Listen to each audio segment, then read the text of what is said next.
All right, thank you. I'm going to talk about ZKwormholes. ZKwormholes is a method to obtain plausible deniability on Ethereum. Privacy is good, but privacy is even better with plausible deniability. And I'm going to also give you a perspective on the account-based way of doing it. So what is plausible deniability, and why do we need it? So here you can see JimJim.eth, this is me, made a transaction with Tornado Cash. Tornado Cash is a privacy protocol that ended up on the sanctions list in the US. And a lot of US-based DeFi apps, for instance, MakerDAO, were blocking people who use Tornado Cash, including me. And if you don't know, MakerDAO allows you to create a loan, a leverage loan. And during the OVAX sanctions, ETH was crashing, and I had a loan open, and I was blocked from using the UI, and I had to panic email the MakerDAO people to unblock me so I can close my loan. So yeah, that really sucked.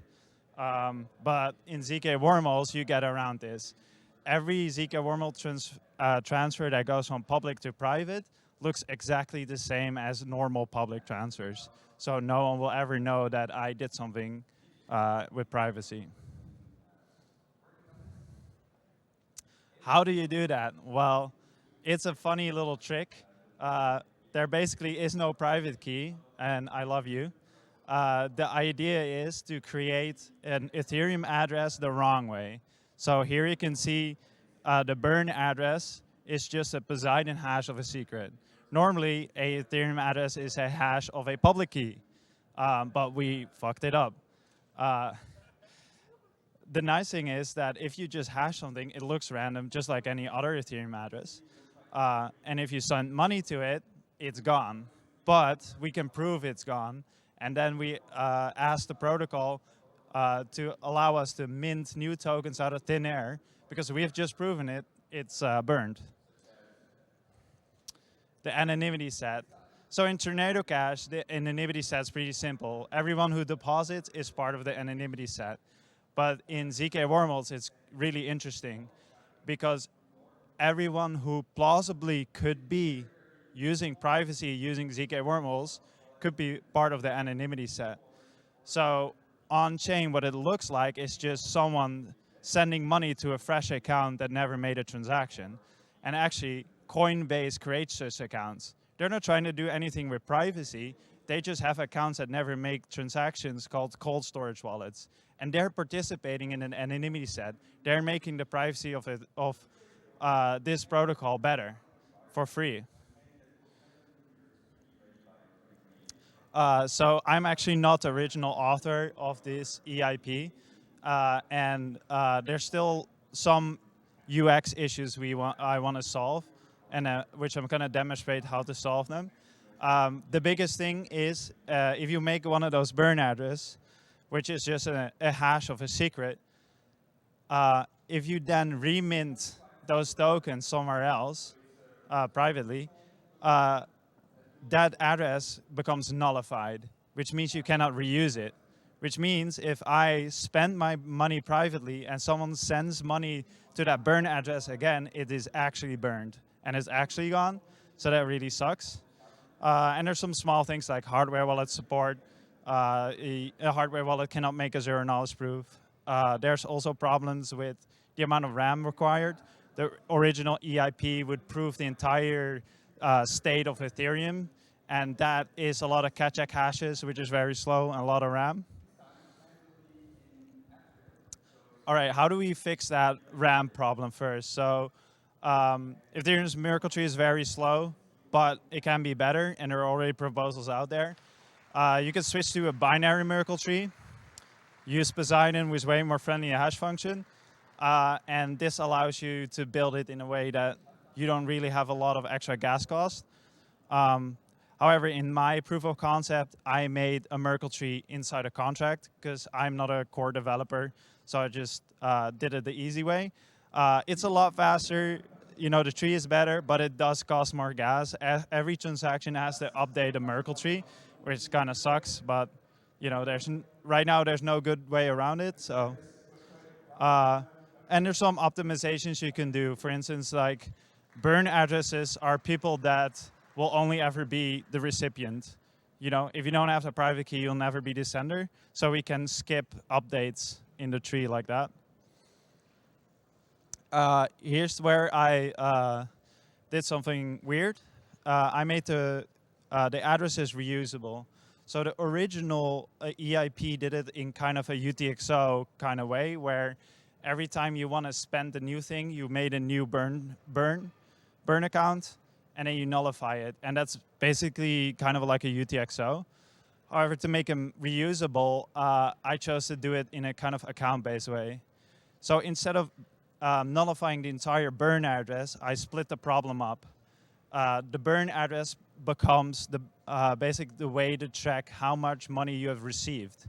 And then in private, in a commitment-based scheme, we track how much is spent. And yeah, this is how I hash it. The total amount spent is like hashed in a node hash with an account nonce.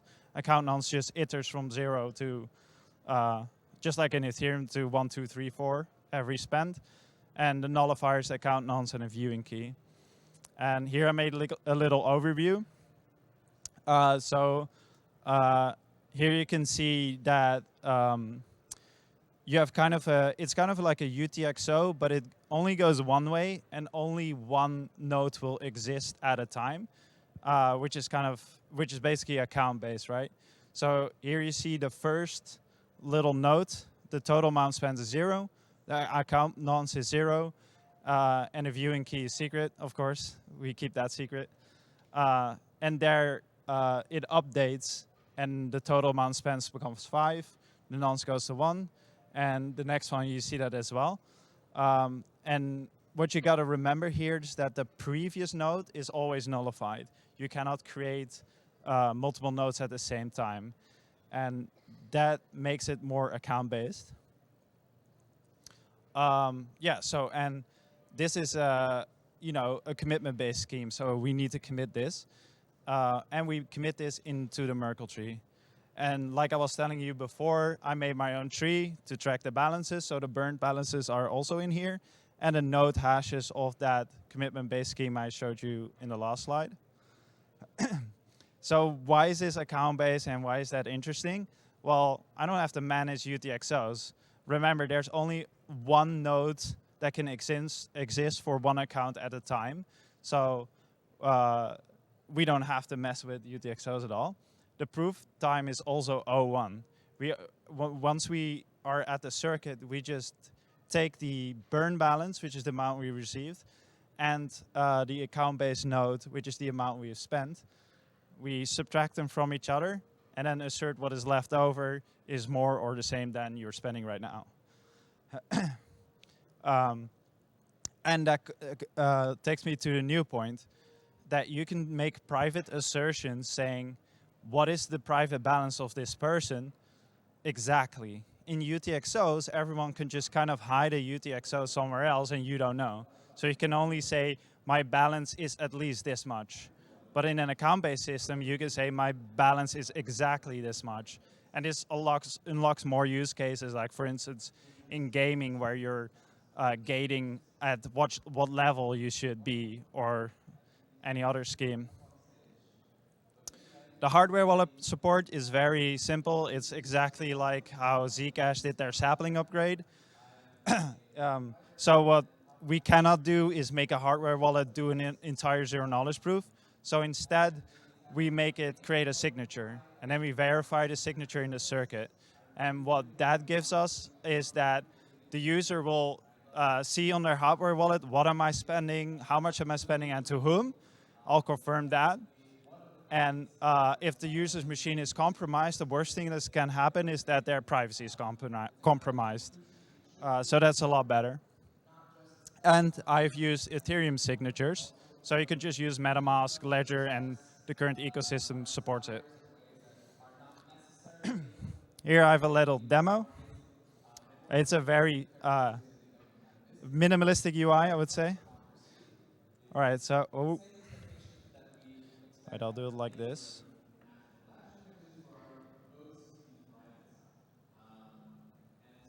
So here you see me. Oh, an intern. I love Ubuntu. It's great.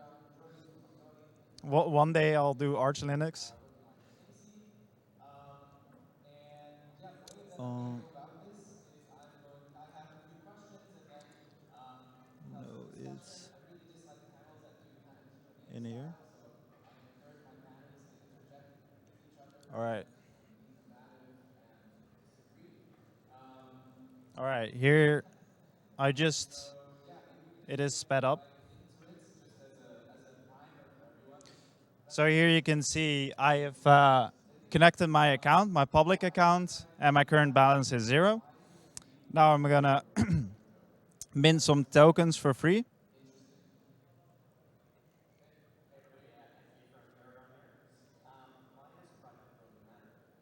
And here, oh,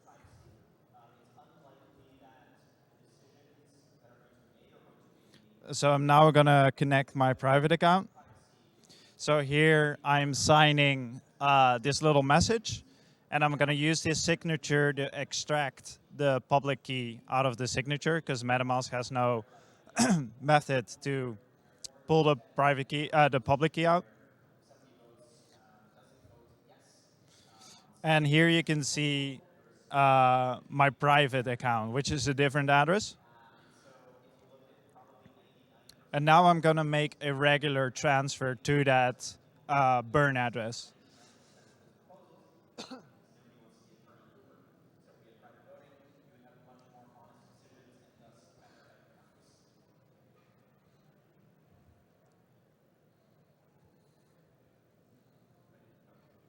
And here you can see just my own account. It's now burned.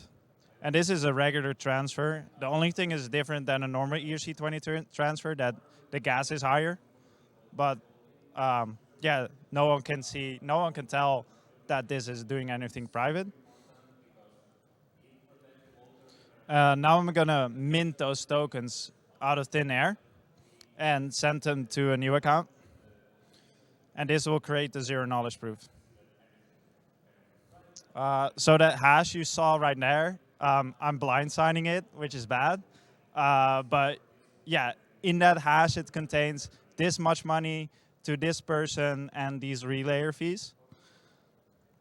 And that can be better with 712 signing as well. Now it's creating the zero knowledge proof, and I will self-relay it later. And now now we're switching to Bob's account, and Bob is going to claim it. And of course, we can plug in a relayer as well, but for the demo, I made it self-relay.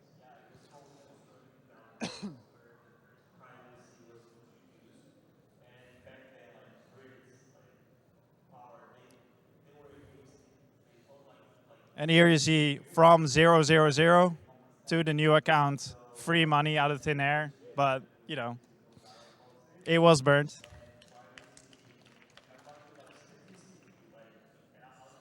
And now if you switch back to our other account, we can see we have a burned balance of 420. So if you look up on Etherscan, people will see 420 as balance. But we have spent 69 tokens, and our actual balance is 351.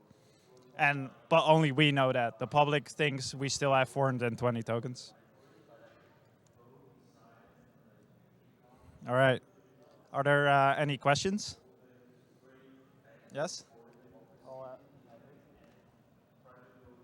Try this. All right. Thank you. Yes, amazing demo, amazing idea. So question, suppose you had the ability to core dev it, change the L1, change whatever chain this is on, do the most slick integration possible. How far could you push this? Obviously, you could do the transfer case, but how far could you push it using this principle with unlimited power over the chain? What would be the most crazy use cases? How far could you push this concept? So that's a good question. Like on the base layer, this would be even better. I built it as an ERC20 because I'm a Solidity Noir dev. That's what I know. But on the base layer, you will have plausible deniability from the start, right? You're not interacting with a sketchy token. And if I really have all the core dev power to make the decisions, you can have a lot. You would spend less gas on that Merkle tree. You would have no relayers and stuff like that. So yeah, there's a lot that could be better if we do it on a base layer. But could I do like arbitrary computation? I guess you could do. Does it have to be transferring an asset in and out, or can it be like some broader arbitrary private computation thing? Yeah. So ZKwormholes, you can use it as a deposit method into a UTXO system, like for example Railgun, or like Aztec, and from there you can do DeFi interactions and stuff. So yeah, you can extend it way further. Thank you. Hey, would this work for existing ERC20s, or would it have to be like a brand new deployed ERC20? Yeah, so my demo is a brand new deployed ERC20. Everything works as ERC20 needs. But yeah, you can also make a wrapper. You'd have to wrap it. Yeah, Yeah. But once you wrap, you lose a little bit of plausible deniability. But if you had it on the chain level, if you're the core dev, then you can do it for everything instantly, Hell yeah. right?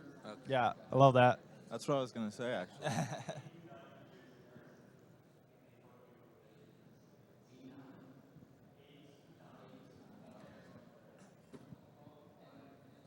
Yeah, thank you for the demo. So I'm Igor, I'm privacy coordinator at the Ethereum Foundation. So I like a lot the idea of wormholes, and I will try to bring it to the ACD and like core devs and so on.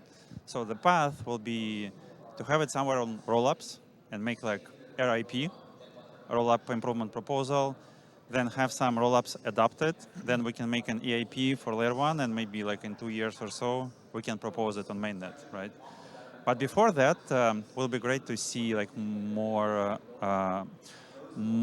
use cases with ERC20 tokens and with rollups. Because if we propose it directly on like layer 1, it's unlikely to go. So, but I see this clear path, and I'm a big fan of JimJim and wormholes, and we'll try to make it happen. Thank you, I love that. Yeah, and one thing to add, we need ERC20s to do this as well. So there is a lot of use case for this as well. I was just curious, when it came to implementing it on existing rollups, what that could cause. Could that cause liability issues for like the existing rollup system? Like the ecosystem where you have just a handful of signers that are like governing a chain, could that put those signers in a liability situation if the government was coming after them or something? So I want to add that even though plausible deniability sounds more complicated, you are able to build a proof of innocence system like how Railgun does it on top, on off-chain as well. What is that? No, I'm not talking about view. Someone asked using viewing keys. Yeah, you could also use viewing keys, but that reveals everything. You really want the zero knowledge proof saying, I am not this bad address. Sorry. But you could also make a proof of innocence proof. You have to adapt it to work with this account-based model, but it should be possible. Yeah, I mean, the issue that we're kind of talking about, like the regulation, is kind of, I mean, what you were asking is like, how do I, not go to jail as like the maintainers of a rollup, right? And yeah, and it kind of works out well because you guys, Facet doesn't have a canonical bridge. Aztec doesn't have a canonical bridge. So anybody implementing a bridge for your rollup is going to be kind of taking over the liability of being like the value transfer. There's no value like inherently that already exists, like no monetary value that already inherently exists on your chain. So, I mean, I'm not like a lawyer, but like that's kind of the same legal approach as Aztec is taking, which is nice.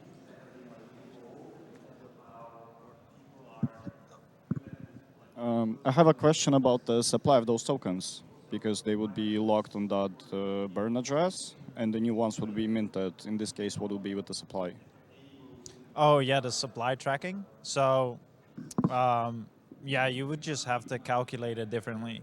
So how I do it in the ERC20 implementation, every time I mint from a remint transaction, from the ZKwormholes transaction, I just do not add it to the total supply because I assume, well, I know it's already burned.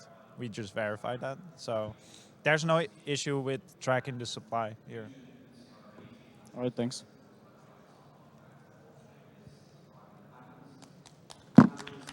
Thank you.